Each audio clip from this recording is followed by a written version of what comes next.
medo, não. A gente tinha receio, não é isso? A gente sempre procurou desenvolver o sentimento da conquista. Você, geralmente, é testado para ver qual é a diretriz que você vai desenvolver na sua vida, não é isso? Muitos preferem as doações, né? Eu optei pela conquista, tá certo? E desde muito criança, eu sempre tive esse espírito de conquistar. Primeiro, conquistar valores, recursos para poder ajudar minha mãe, entendeu? Que é uma pessoa humilde, uma pessoa que veio como imigrante, não é isso? E esse foi o primeiro passo, né? Então, no primeiro passo, a gente consegue ser, assim, vitorioso. Por que não interpretar que os próximos passos também venham a ser vitoriosos? É isso? E é o que eu faço até hoje. Eu sempre interpreto que os próximos passos que eu vou desenvolver e dar serão passos vitoriosos. Tá certo? Eu costumo falar assim, que é difícil a gente sair da nossa zona de conforto, né? E eu acho que o primeiro passo, quando a gente dá o primeiro passo, não sei se a gente acaba se viciando e querer sempre ir além, subir um degrau, subir outro degrau. Foi mais ou menos isso, né? Não há dúvida nenhuma.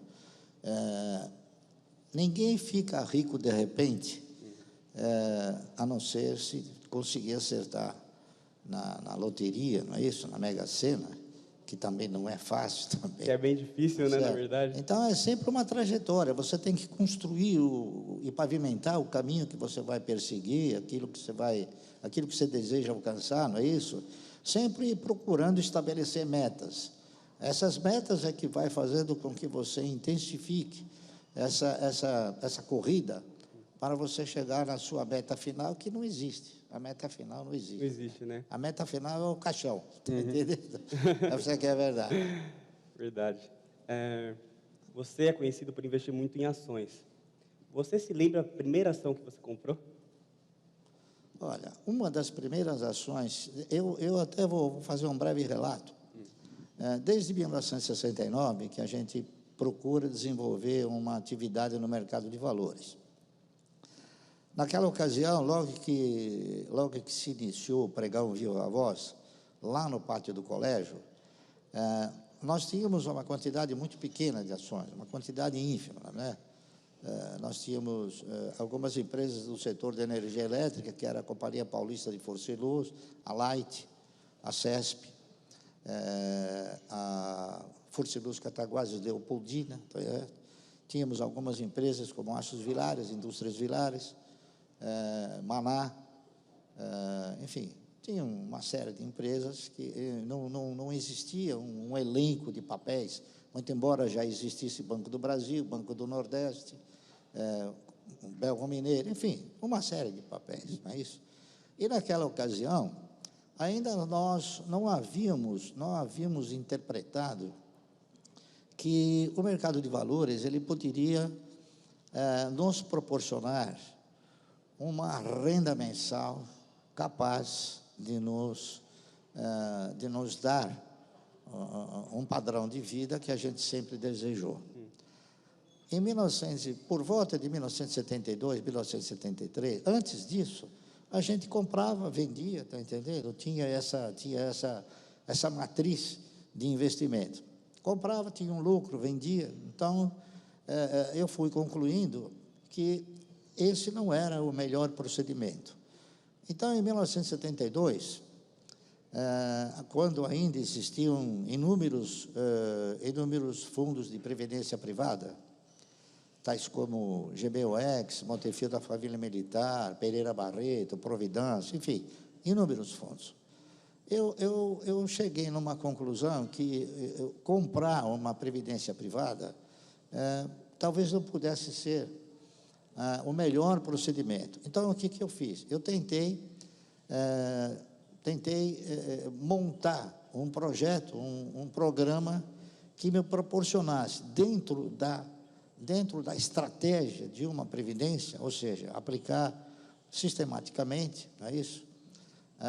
e tentar um resultado extraordinário, ou bom que fosse.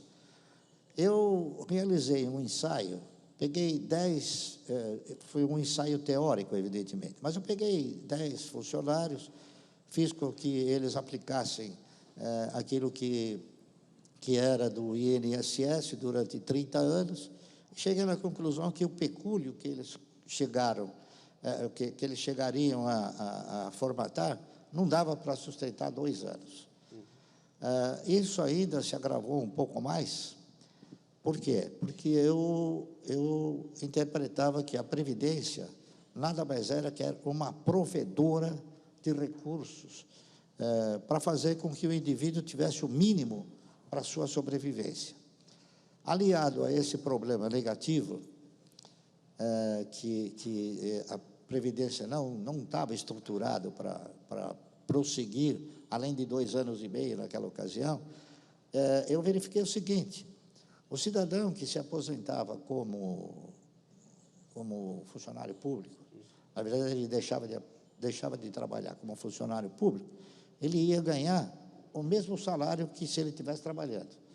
Então, eu percebi uma coisa interessante. A Previdência, ela não ostentava só o caráter de provedora, ela ostentava também o caráter de empregadora. Está correto? Então, eu me animei ainda mais a tentar fazer alguma coisa que pudesse ser diferente disso. Eu tentei alguns investimentos. Naquela época, nós tínhamos letra de câmbio, enfim, e algumas aplicações. E eu cheguei numa conclusão interessante. Quem é que tinha, ou quem reunia condições de se aposentar em caráter, assim, sustentado? Eram os proprietários de empresas, tá certo? Os donos, os controladores, assim como a estrutura Klabin, a estrutura lá,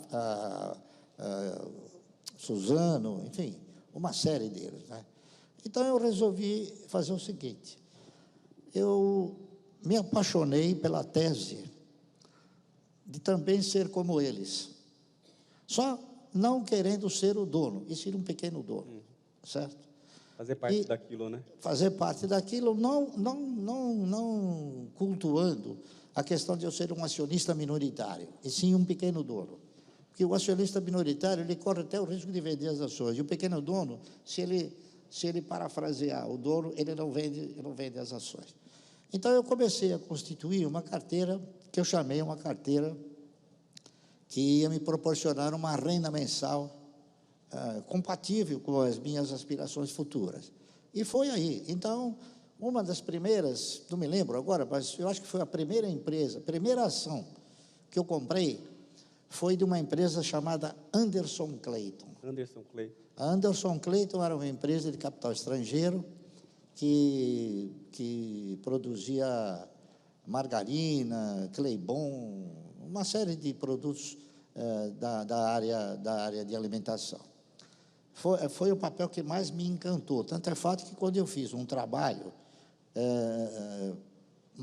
de 30 anos, o trabalho recaiu sobre a empresa Anderson Clayton. Eu realizei um trabalho procurando desenvolver um projeto onde o cidadão ia comprar 1.000 ações por mês até ele atingir um determinado parâmetro em 30 anos, né? Era um projeto ambicioso, eu também considerei isso. Mas, de qualquer maneira, alguém tinha que começar a fazer alguma coisa diferente, tá certo? E foi o que eu fiz. Eu levei esse trabalho, né, para um cidadão que era o vice-presidente da Anderson Clayton. O nome dele era Dr. Guilherme de Jesus Falavina. E ele me disse o seguinte: Sr. Márcio, olha, esse trabalho seu é um trabalho maravilhoso, um trabalho de fôlego, um trabalho que eu nunca vi, muito bem estruturado, mas acontece que o senhor não vai conseguir comprar ações da Anderson Clayton durante 30 anos. Eu perguntei por quê.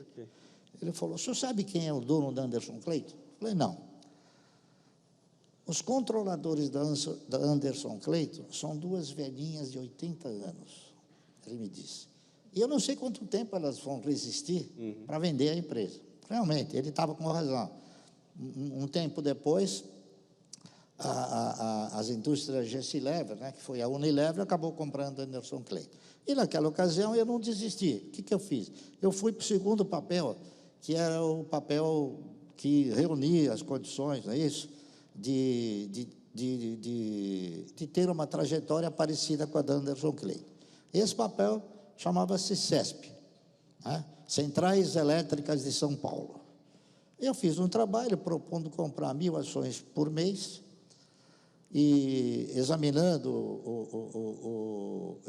o estatuto da empresa, as benesses eventuais que a empresa proporcionava, que ela pagava dividendo semestral, dava uma bonificação de 10% todo ano, permitia que quem comprasse ações ordinárias uma vez por ano as convertesse para preferenciais, que as preferenciais custavam 50, 60 centavos, e as ordinárias custavam 15, 20 centavos, é isso? Então, por si só, já havia um ganho bom.